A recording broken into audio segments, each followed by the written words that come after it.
মণিশঙ্কর চক্রবর্তীর কলমে আজকে নিবেদন সরস্বতী পুজো। সরস্বতী পুজোর সন্ধেবেলা ভবাদার বাড়ি গিয়ে দেখি বেশ বড় একটা ঢোলা গেঞ্জি পরে ঠাকুরের সামনে বৌদির পাশে ঘুরঘুর করছে ভবাদা। বৌদি বরণডালা সাজাচ্ছে। গেঞ্জিটা এতটাই ঢোলা যে প্রায় হাঁটুর কাছে ঝুলছে। শরীরের নিম্নাংশে কিছু আছে বলে মনে হচ্ছে না। এমনিতেই ভবাদার রোগাপটকা দুর্ভিক্ষ পীড়িত বুভুক্ষ চেহারা, তারপর এরকম ঢোলা গেঞ্জিতে ঠিক যেন কাকতারুয়া। ভবাদাকে দেখে আমি চমকে উঠলাম। এ কি, ভিতরে কিছু আছে কি নেই? বৌদি বরণডালা সাজাতে সাজাতে বললেন, সেই থেকে বলে আসছি, একটা বারমুন্ডা আর পাজামা পরো। শোনেন না কথা, পাগল কোথাকার।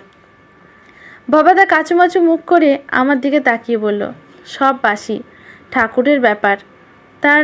তার মানে উলঙ্গ কিছু নেই? বিদ্যাদেবীর আরাধনাস্থলে এ কি অনাচার? না না, উলঙ্গ কেন, আছে এই তো, বলে ভবাদা গেঞ্জিটা তুলে দেখালো। হাফজাঙ্গিয়া প্রতিদিন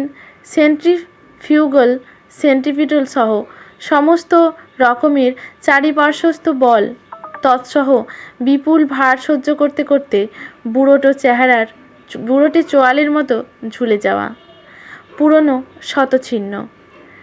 চাঁদশির দাবাখানার নামফলকের বিজ্ঞাপনে কোমরে হাত দিয়ে পা ফেটকে দাঁড়িয়ে থাকা হাইড্রোসিল আক্রান্ত ছেলেটির ছবি চোখের সামনে ভেসে উঠল ভবাদাকে দেখে। এটা পরেই কি বিসর্জন করতে যাবে নাকি? আমার প্রশ্নটা শুনে ভবাদার দিকে তাকিয়ে বৌদি ঝাঁঝিয়ে উঠল। বাড়ির বাইরে বেরোক না দেখি একবার, আঁশবটি দিয়ে চেঁচে হাতে ধরিয়ে দেব।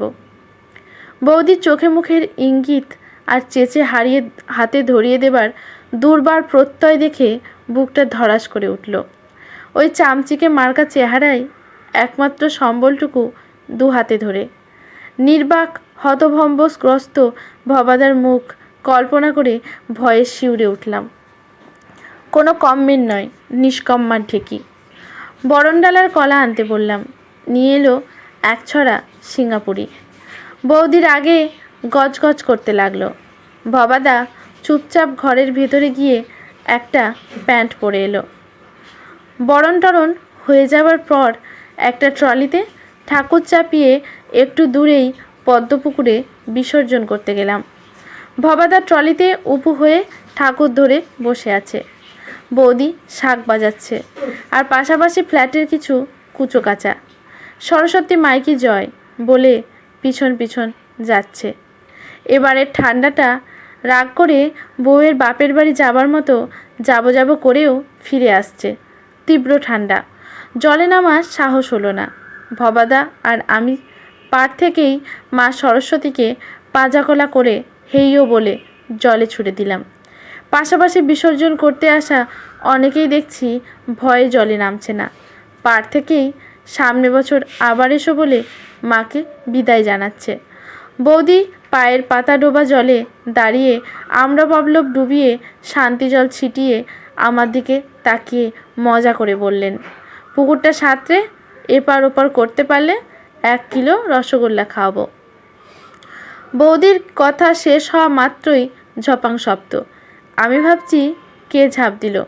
বৌদি নির্বিকার প্রায়ান্ধকারে সাঁতার কাটতে থাকা লোকটার দিকে তাকিয়ে বলল, শালা বংশ পাগল। তারপর জল থেকে উঠে এসে বললেন, নিয়ে আসুন আপনার দাদাকে। আমি চললুম। ভবাদা আমার পাশেই দাঁড়িয়েছিল। দেখি নেই। খানিক পরে দেখি হাত দুটোকে বুকের মধ্যে জড়ো করে হি হি করে কাঁপতে কাঁপতে ওপার থেকে ভবাদা আসছে। দেখে খুব দুঃখ লাগলো। বললাম, সামান্য 1 কিলো রসগোল্লার এত লোভে? ভবাদা বলল, ওটা বড় কথা নয়। বড় বউ কথায় কথায় বলে নিষ্কম্মার ঢেকি। দেখিয়ে দিলাম ওকে আমার কত বড় বুকের পাটা। তা বলে আমি হাঁ করে ভবাদার মুখের দিকে চেয়ে রইলুম। আজকের গল্পটি এখানে সমাপ্ত। গল্পটি ভালো লাগলে লেখকের প্রতি শ্রদ্ধা জানিয়ে একটি কমেন্ট করতে ভুলবেন না। লাইক শেয়ার করে পাশে থাকবেন। ইউটিউব থেকে দেখলে চ্যানেলটি সাবস্ক্রাইব করে বেল নোটিফিকেশানটি অল করে দেবেন। ধন্যবাদ।